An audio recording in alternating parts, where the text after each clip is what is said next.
Okay, hi guys. Saan ako nag-stop?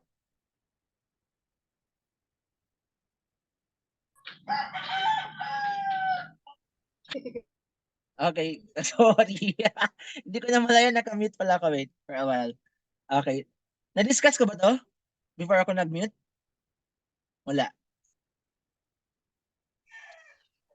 Wala, sir. Wala, okay. Wala po, sir. The previous page. Ito, na-discuss ko? Wala rin, sir. Wala din. Sige. Wala kami narinig sir kanina.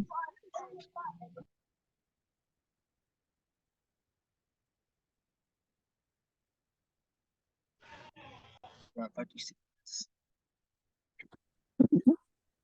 Okay. Daryl. Okay. So Democrat. again, let's define ano nga ba ang meaning ng democracy. So make sure to please mute your mic, no? Kasi madidistract ako baka mamaya hindi ko na matuloy ang sabihin ko. Okay, so when we talk about democracy, it is a form of government, no, na kung saan yung main power ng isang bansa ay hindi siya directly vested sa government, but it is directly vested to its people. So say for example, the Philippines. If the Philippines is a purely or absolute democratic state, then the decision making will not come from the government, it will not come from the president or the legislature, no, it will directly come from the people of the Philippines. Ganon ang democracy. Now, in democracy, we have two famous Latin maxim. Okay, the first one is what we call the Salus Populi est Suprema Lex. Ito yung pinaka-famous na Latin maxim, no? Kasi it means the health of the people is the highest law. So bakit ito yung pinaka-famous? It connotes well with the definition of democracy. Bakit? Kasi yung Salus Populi et Suprema Lex, it pertains to how the government should prioritize the health of its constituents rather than the government itself. So kumbaga, yung top priority is yung people. And that shows democracy. Why? Because the absolute power is vested to the people. The next one is what we call the Vox Populi Suprema Lex. So it is also a Latin maxim famous, no? When we talk about democracy. So it means the voice of the people is the supreme law. So for this one, it is somehow the same lang din naman with Salus Populi et Suprema Lex. It's just that the main focus of the previous Latin maxim is prioritizing the welfare of the people. Ito, sa Vox Populi Suprema Lex, no, it is best believed that in a democratic country, when creating decision, no, dapat sumangguni, no, muna sa mga tao. Anong he, Cristel? Okay, so kumbaga, hindi basta-basta pwedeng gumawa ng decision unless nag-approve or nag-agree yung mga mamamayan. Nakamute pa rin ba ako? Guys? Sir, okay na, No, sir. sir. Hindi na, Okay sir. na, sir. Di na, sir. Okay. Sige. Now let's No. proceed to the next one.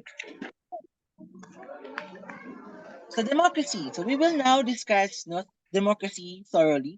So democracy means the power of the people. It originates from the Greek word demos, which means people, and kratos, which means strength or power. So from based on the definition, when we talk about democracy, the people is the most powerful.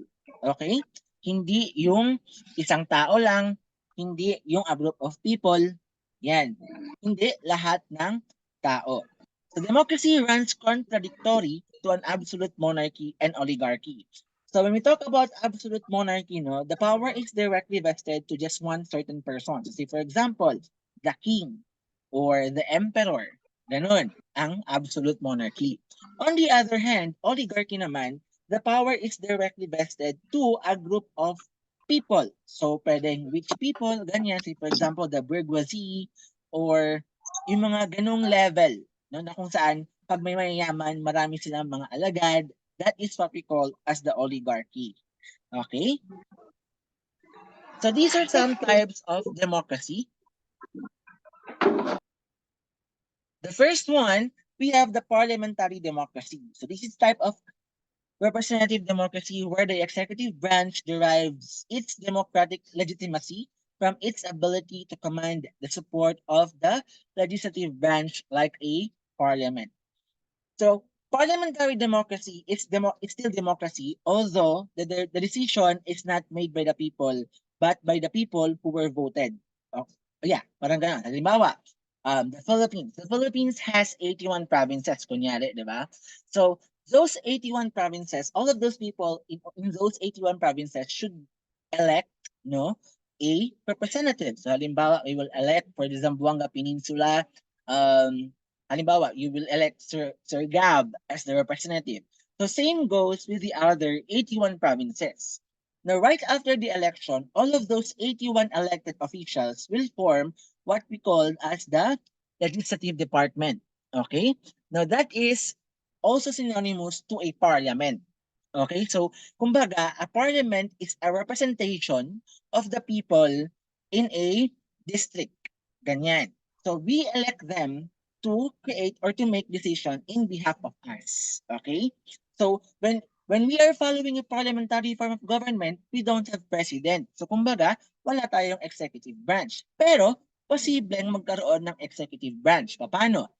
Among all those 81 elected officials, they will elect a person. Okay? A person who will then become as the Prime Minister. And the Prime Minister is the executive branch, but it is still under the legislative department. Okay? So ganun ang parliamentary democracy. The democracy happens when we elect a person as our representative.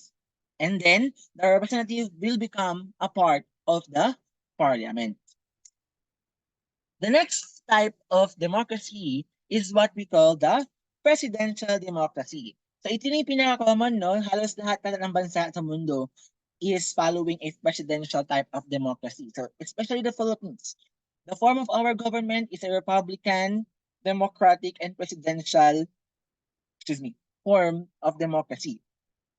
Why? It is because aside from electing officials in their different offices sa local unit, pati sa legislature, we also elect our president or our country's national president. Okay, so this is type of representative democracy where the executive branch is separate from the legislative branch, just like the Philippine government. So yung kanina na explanation ko, di ba, yung executive branch manggagaling siya sa legislative. So kumbaga, as one pa rin yun siya. So walang executive. But in the presidential democracy, separated yung executive sa legislative. So we elect one leader who will be the representation of the Philippines as a whole. Okay, so ganun ang presidential democracy. Next, we have the participatory democracy, a model of democracy where the citizens of a community or a country are given power to make political decisions and advocates greater participation of the citizens. It is somehow more direct than traditional representative democracy.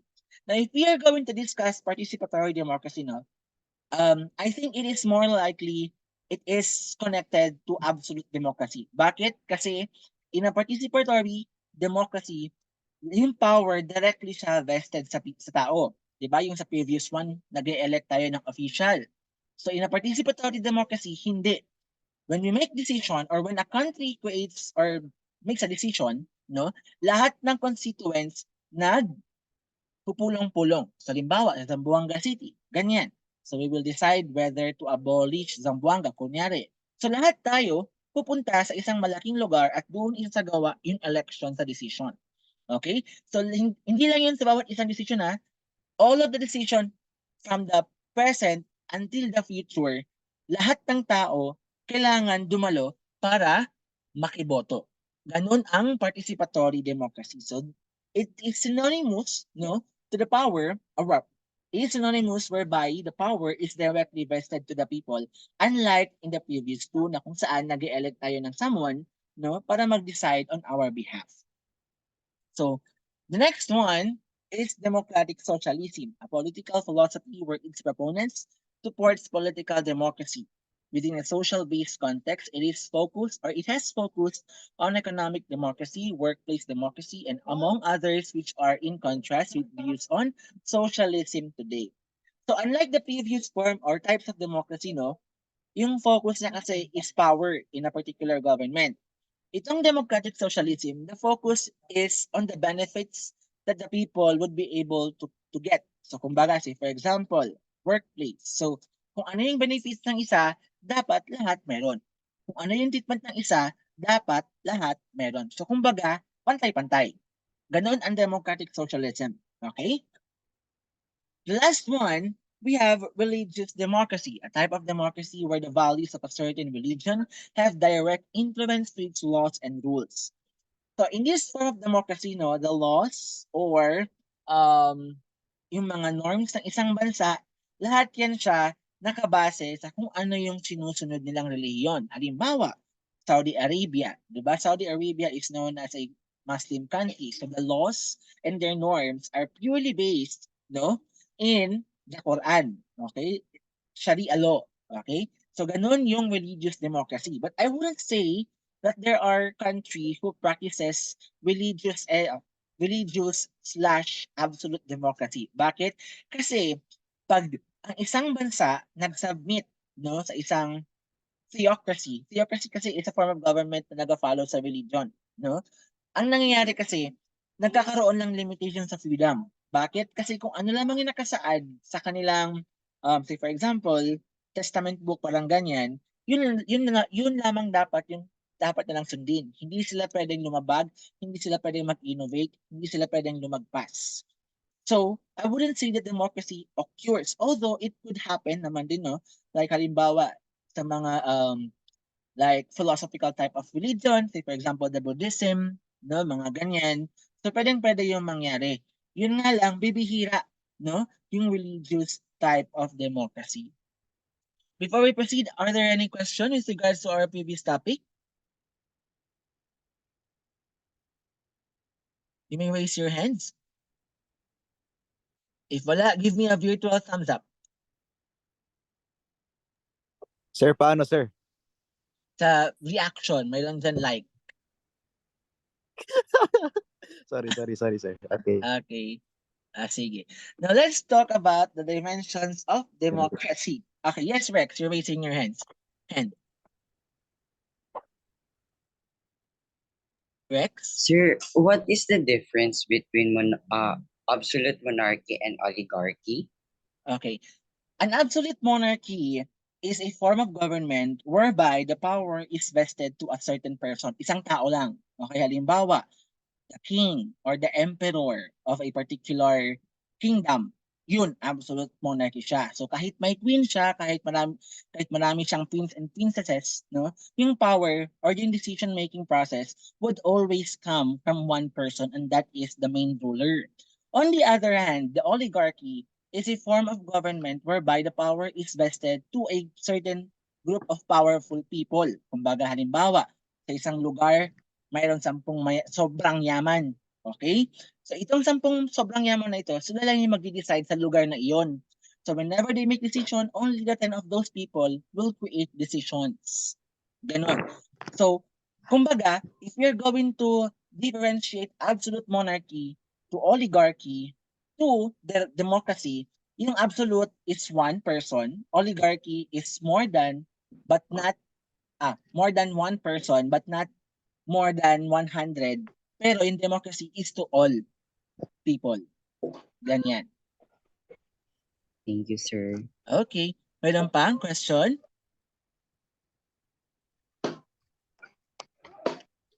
Okay, going once, going twice, and okay, let's proceed to the next discussion.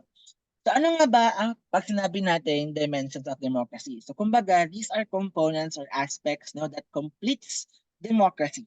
So pag by democracy, it is understandable na yung mga tao na nakatira sa isang bansa ay may civil rights, the individual person's right to autonomy and to act freely without discrimination.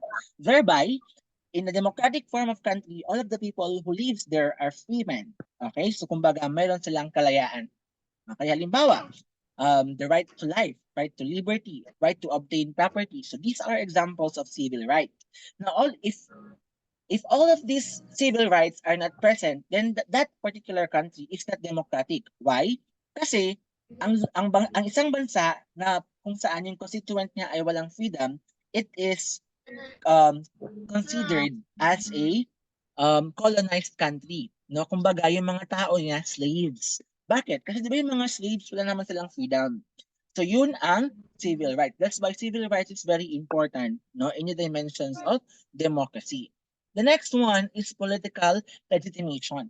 So mas legit siya if the people itself recognizes the authority of a particular country. Sa halimbawa, the Philippines. Lahat tayo hindi natin nire-recognize yung authenticity ng pamumuno ni Bongbong Marcos. So, it is not considered that our country is a democratic country. Bakit? Kasi hindi man natin nire-recognize yung government natin. So, aside from that, na kung saan lahat ng tao may freedom, dapat sinusunod din ng mga tao yung panukala, yung laws, and pati yung decision ng isang bansa. Yun ang political legitimation. Another explanation for political legitimation is that a particular country is considered as democratic if it is not subjected to external control. Kumbaga, hindi tayo nasasakop.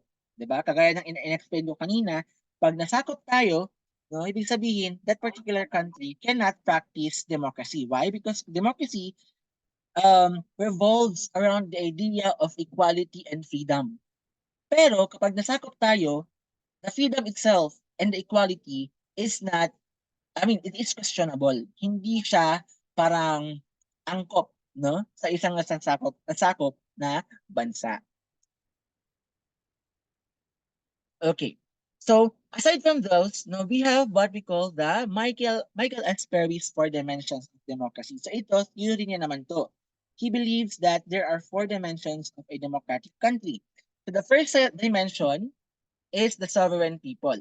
So para sa kanya, ang isang democratic country ay hindi considered as democratic country if wala siyang sovereign people. So kumbaga, wala yung mga tao na namumuno. Okay? Walang tao na pwedeng mag-practice ng freedom. Walang tao na pwedeng makaramdam ng equality. Yun ang sovereign people. The second one is the principle of democracy. So Michael S. Perry believes that if a democratic country doesn't know what type of democracy it wants to follow, then it is not considered as democracy. Diba? Previously, I have introduced to you 5. There are actually a ton more of types of democracy. So when we talk about democracy, kailangan ng isang bansa may pina-follow pa na principle. So like in the Philippines, we are following the principle of presidential democracy. So therefore, present tayo sa the principle of democracy. The third one is the structure of democracy. So this pertains to the mechanism of a country who is using a democratic form. So halimbawa, in our country, we're using the mechanism of election, whereby our election is in a form of technology, di ba? Yung mayroon na tayong PCOS machine. Ayan, so high-tech na, yung paboboto, ganun yung structure of democracy. Kumbaga, yung mga system and processes na ginagamit sa isang democratic country. And the last one is what we call the practice of democracy. So, hindi mo matatawag ang isang bansa na demokrasya pag hindi siya na-practice. Okay, so for example, tinatawag ang Philippines na democratic country pero ayaw ng gobyerno na magsalita tayo. It's like we are deprived of our right to speech. Then that is not a practice of democracy. Thereby, it means that our country is not democratic. Ganon ang principle ni Michael S. Perry. So we will not delve any longer with the next topic kasi I wouldn't say it is not essential, but it is connected, no? Pero nilagay ko lang siya for additional concepts. Now let's proceed to forum. Are there any questions with regards to the previous discussion? Please raise your hands.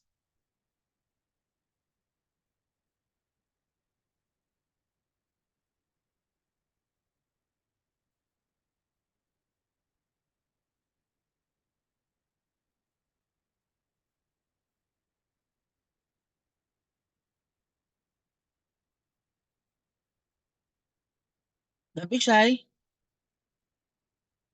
We still have 6 minutes left. If you have a question, you may throw it away, guys.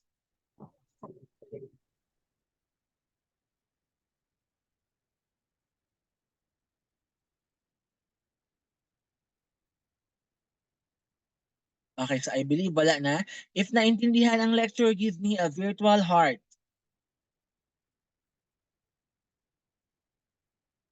Ayan. Sige ha, sabi nyo yan. Sige, yes, Sofian. You have a question? Okay, sir, na-click. Sorry. Okay. Don't be shy, guys. You may ask your question if wala na. Okay. So if wala na, Ay, sir, going... Sige. Sir, Ano, Sofian? May ano, sir?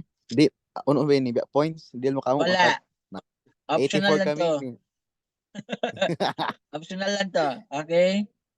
Why is Gamit so, sir? talaga. Okay na. If wala, going once, going twice, and... Ay, sir, Oh, when mag-quiz yung mga ano? Yung sa pagbalik school? nyo na. Pagbalik nyo na. So, meron pa tayong isang topic right after dito, but magkakaroon muna tayo ng 10-minute break. So, we stop by... Okay, nag-stop tayo ng 6:10. Babalik tayo ng 6:20. Same link pa rin. Nakuha? I believe tomorrow and Tuesday is holiday. I mean, yes. Okay. Hindi siya holiday, rather, it's asynchronous. So, I am planning to conduct your quiz online via Google Form. So, i-send ko lang sa inyo yung link. Pero kapag hindi ako tinamad, mag face-to-face na lang tayo na quiz. Okay? Ganon. Sir. Okay. So, wala ng question. Okay, so balik tayo by 6:20. Nakuha? Yes, Sir, sir. yes. Okay. Yeah. Bye, guys. See you later. Bye, sir. Bye, Bye. sir. Bye, sir. Bye. Bye, sir. Sir. Bye, 6:20 Sir, 6:20. salamat. Bye, sir. By 6:20, babalik ka pa. Adios. Hoy, babalik mo kayo. Manifesting Bye, sir. sa laziness mo, sir. Wag din. Medira, sir, medira. Mamblakaw jagi ka namon, medo bira. Uy, buyag. Sige na, balik na tayo, guys. Bye-bye. Sir, may na-upload. Undong tayo. Muli ka niya sir, yara ko KCC, nag-hotspot. Ambisyosa. Sir, ato na? Yes, Erika. Anong question mo? Sir, yara ko KCC. Nakagising mo lang? Sir, kaya na sir, bye-bye kamaya. Okay. Balik kayo 6:20,